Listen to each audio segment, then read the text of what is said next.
मैं एक शेर से स्टार्ट करता हूँ। ना मिला कर उदास लोगों से हुस्न तेरा बिखर ना जाए कहीं। यानी कि अगर आप उदास लोगों से मिलते हैं तो चांसेस ये हैं कि आपकी अपनी खूबसूरती, आपका अपना सुकून, आपकी अपनी शांति, कंटेंटमेंट जो है उसके भी बिखरने के चांसेस हो सकते हैं।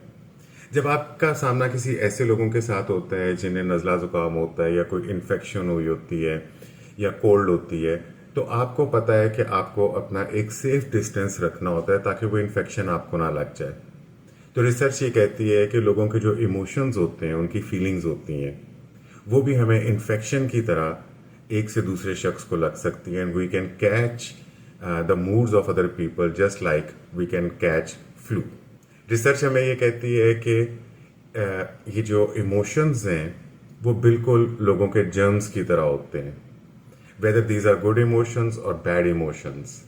लेकिन ये एक से दूसरे को ट्रांसफर हो सकते हैं और उसके साथ इन्फेक्शियस साबित हो सकते हैं। रिसर्चर्स इस फिनोमेना को कि जो मूड्स का एक से दूसरे को लग जाना है, इसको इमोशनल कंटीजियन कहते हैं। और वो कहते हैं कि ये हर किस्म के जो मूड्स हैं, एंगर के, फियर के, सैडनेस के, स्ट्रेस के, और गुड मूड्स जो हैं हैप्पीनेस के, जॉयफुलनेस के, और एंथुसियास्टिक होने के, एनर्जेटिक मूड्स जो हैं, ये सब एक दूसरे को हम बिल्कुल ऐसे ही असर करते हैं जैसे कि एक दूसरे के जर्म्स जो हैं वो एक से दूसरे को लग जाते हैं। इमोशंस नॉर्मली जब हम किसी को देखते हैं, उसको ऑब्जर्व करते हैं, मिमिक करते हैं, या जो मिरर न्यूरॉन का कॉन्सेप्ट है कि जब हम उसको attentively we try to feel those empathically, तो वही फीलिंग्स जो हैं वो हमारे अंदर पैदा होना शुरू हो जाती हैं और हमारे अंदर उसी किस्म के केमिकल्स जो हैं वो खारिज होना शुरू हो जाते हैं। मिसाल के तौर पे अगर कोई शख्स जो है वो नाराज़ है, खफा है, उसके चेहरे से अफसरदगी ज़ाहिर हो रही है और आप उसको देखते हैं और वही अफसरदगी अगर आपके अंदर आप उसको ऑब्जर्व करेंगे और उसके एक्सप्रेशंस को ऑब्जर्व करेंगे, समझने की कोशिश करेंगे, तो वही अफसरदगी आपके अंदर भी पैदा होने के चांसेस हैं। जब आप अपने क्लोज लोगों के साथ मिलते हैं, मिसाल के तौर पे हस्बैंड वाइफ का जो रिलेशनशिप है, आपके स्पाउस हैं, आपके पार्टनर्स हैं, आपके कोवर्कर्स हैं, या जो आपके नियर डियर दोस्त हैं जिनके साथ आपका उठना बैठना होता है, तो ये वो लोग होते हैं जो कि आपके मूड्स का असर भी बहुत ज़्यादा लेते हैं और आप भी उनके मूड्स का असर बहुत ज़्यादा लेते हैं। तो ये किस किस्म के इमोशंस होते हैं जो हम एक दूसरे को से कैच कर सकते हैं? इसके अंदर पॉजिटिव इमोशंस भी हैं और इसके अंदर नेगेटिव इमोशंस भी हैं। रिसर्च हमें बताती है कि negative emotions just like stress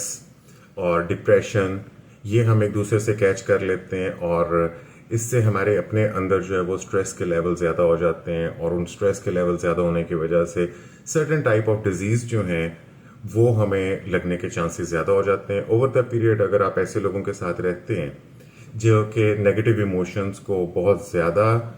experience कर रहे हैं और वो ज़्यादा स्ट्रेस में रहते हैं, डिप्रेशन में रहते हैं, तो आपके चांसेस जो हैं स्ट्रेस में जाने के, डिप्रेशन में जाने के, फियर में जाने के, वो ज़्यादा हो सकते हैं। और ये सिर्फ नेगेटिव इमोशंस तक नहीं है, पॉजिटिव इमोशंस भी हम एक दूसरे से कैच कर लेते हैं। पॉजिटिव इमोशंस के बारे में कहा जाता है कि आपकी जो गुड फीलिंग्स हैं, आपकी हैप्पीनेस की फीलिंग्स हैं, ये भी एक दूसरे को अफेक्ट करती हैं। इंस्पायरिंग फीलिंग्स जो होती हैं, एनर्जाइजिंग फीलिंग्स, मोटिवेटिंग फीलिंग्स जो होती हैं, जब आप ऐसे लोगों के दरमियान में रहना शुरू कर देते हैं, ऐसे लोगों से इंटरेक्शन ज़्यादा करते हैं, तो उनका असर भी आपके ऊपर बिल्कुल उसी तरह ही होता है कि जैसे आप you are catching good emotions from other people. और कहा जाता है ना कि एक गुड लाफ्टर जो है, एक कहका लगाना आपकी सेहत के लिए अच्छा है। तो अगर आप ऐसे लोगों के साथ रहते हैं कि जो हंसी मजाक ज़्यादा करते हैं, जो खुश रहते हैं, तो आप फील करते हैं कि आपके अंदर भी गुड फीलिंग्स जो हैं वो ज़्यादा पैदा होना शुरू हो गई हैं। लेकिन यहाँ पे एक्सपर्ट्स जो हैं वो हमें ये बताते हैं कि इंसान की नेचर इस किस्म की है कि वो गुड फीलिंग्स को इतनी जल्दी कैच नहीं करता जितनी जल्दी वो नेगेटिव फीलिंग्स को कैच कर लेता है। मिसाल के ऊपर जो सैडनेस है, फियर है, एंगर है, ये ज़्यादा जल्दी आप कैच कर लेते हैं बनिस्बत इसके कि आप पॉजिटिव फीलिंग्स को कैच करते हैं। और ये शायद इसलिए है क्योंकि जो हमारी एवोल्यूशन है, इंसान का जो दिमाग जिस तरीके से इवॉल्व हुआ है, तो हमारे अंदर फियर और नेगेटिविटी को लेकर सेंसिटिविटी बहुत ज़्यादा है। क्योंकि इसी चीज़ ने हमें जब एंशिएंट टाइम्स के अंदर हमें इसी ने प्रोटेक्ट किया है, तो इंसान नेगेटिविटी को, फियर को और सैडनेस को और इस किस्म के जो नेगेटिव इमोशंस हैं इनको जल्दी कैच कर लेता है बनिस्बत इसके कि हम पॉजिटिव इमोशंस को कैच करें। तो कौन लोग हैं जो कि ज़्यादा वनरेबल हैं, जिनको इमोशंस दूसरे के ज़्यादा जल्दी असरअंदाज कर लेते हैं? तो जो आपके नज़दीकी लोग हैं, यानी कि आपके पेरेंट्स हैं, आपके चिल्ड्रन हैं, आपके पार्टनर्स हैं, को वर्कर्स हैं, आपके जो करीबी दोस्त हैं, ये वो लोग हैं जिनका हम सबसे ज़्यादा असर लेते हैं। और तहकीक हमें बताती है कि 3 दर्जे तक जो रिलेशनशिप्स हैं सोशल नेटवर्किंग के अंदर, यानी कि आपके फर्स्ट हैंड रिलेशनशिप्स, आपके फ्रेंड्स, आपके फ्रेंड्स के फ्रेंड्स, आपके फ्रेंड्स के फ्रेंड्स के फ्रेंड, इवन ये जो 3 दर्जे तक के लोग हैं, ये आपके इमोशंस के ऊपर असरअंदाज हो सकते हैं। और मोस्टली ये जो इन्फेक्शन ऑफ इमोशंस है या इमोशनल कंटीजियन है, ये सोशल नेटवर्क्स से ज़्यादा फैलता है। और इसके अंदर डिजिटल सोशल नेटवर्क्स भी शामिल हैं। जब आप लोगों के बारे में अच्छी खबरें सुनते हैं, लोगों की मोटिवेटिंग बातें सुनते हैं और उनको आप फील करने की कोशिश करते हैं, तो आपके अंदर डेफिनेटली पॉजिटिव इमोशन मिरर होना शुरू हो जाते हैं। Same goes for negative emotions. और जैसे मैंने आपको बताया कि नेगेटिव इमोशंस जो हैं वो हम ज़्यादा जल्दी कैच कर लेते हैं। और इसके अलावा इमोशंस सिर्फ इंडिविजुअल टू इंडिविजुअल जो है वो ट्रांसफ़र नहीं होते, बल्कि ग्रुप्स के अंदर भी इमोशनल कंटेजियन जो है वो उसी तरीके से ही काम करता है। मिसाल के तौर पे अगर आप कहीं वर्क प्लेस के अंदर हैं और आपके बॉस जो है वो एक जिसकी गुड इमोशनल मैनेजमेंट नहीं है और वो एक नेगेटिव किस्म के इमोशंस जो हैं वो ब्रॉडकास्ट कर रहे हैं, तो आपके को वर्कर्स जो हैं और आपके कोलीग्स जो हैं उन सारों के अंदर नेगेटिव इमोशंस जो हैं वो ज़्यादा होना शुरू हो जाएंगे। इसी तरह घर के अंदर अगर पेरेंट्स में से एक फादर या मदर जो है उसकी इमोशनल मैनेजमेंट अच्छी नहीं है, तो वो पूरे के पूरे घराने के ऊपर ज़्यादा असरअंदाज होना शुरू हो जाता है। टीम्स के अंदर अगर गुड इमोशंस प्रिवेल कर रहे हैं, लोग एक दूसरे से अच्छे बात कर रहे हैं, नेगेटिव बात नहीं कर रहे, तो वो लोग ज़्यादा अच्छा परफॉर्म करते हैं। इसी तरह कोई भी यूनिट है, अदारा है या घराना है, तो उसके अंदर जो इमोशनल एनर्जी है वो एक वाइटल रोल प्ले करती है, बाकी सारे लोगों की भी इमोशनल मैनेजमेंट को असरअंदाज करती है। तो इसलिए हर पार्टनर को, हर यूनिट का, घराने का,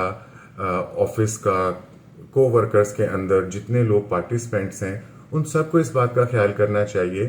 कि उनके इमोशंस दूसरों पे असरअंदाज हो रहे हैं और दूसरों के इमोशंस उनके ऊपर असरअंदाज हो रहे हैं।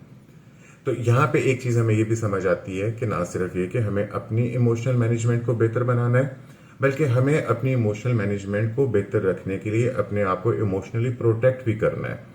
देयर इट इज़ सेड कि कुछ लोग ऐसे होते हैं जब वो कमरे में दाखिल होते हैं तो कमरा रोशन हो जाता है, और कुछ लोग ऐसे होते हैं जब वो कमरे से बाहर निकलते हैं तो कमरा रोशन हो जाता है।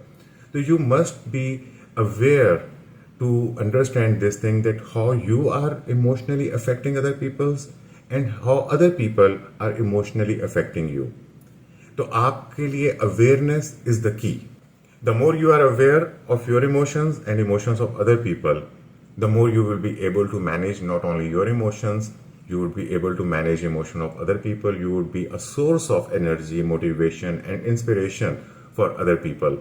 और ये जो इमोशनल अवेयरनेस है और इमोशनल मैनेजमेंट है, इसी को ही इमोशनल इंटेलिजेंस कहते हैं। तो we have to be really emotionally intelligent if we want to positively affect other people, we want to protect ourselves, and we don't want to catch undesired emotions from other people.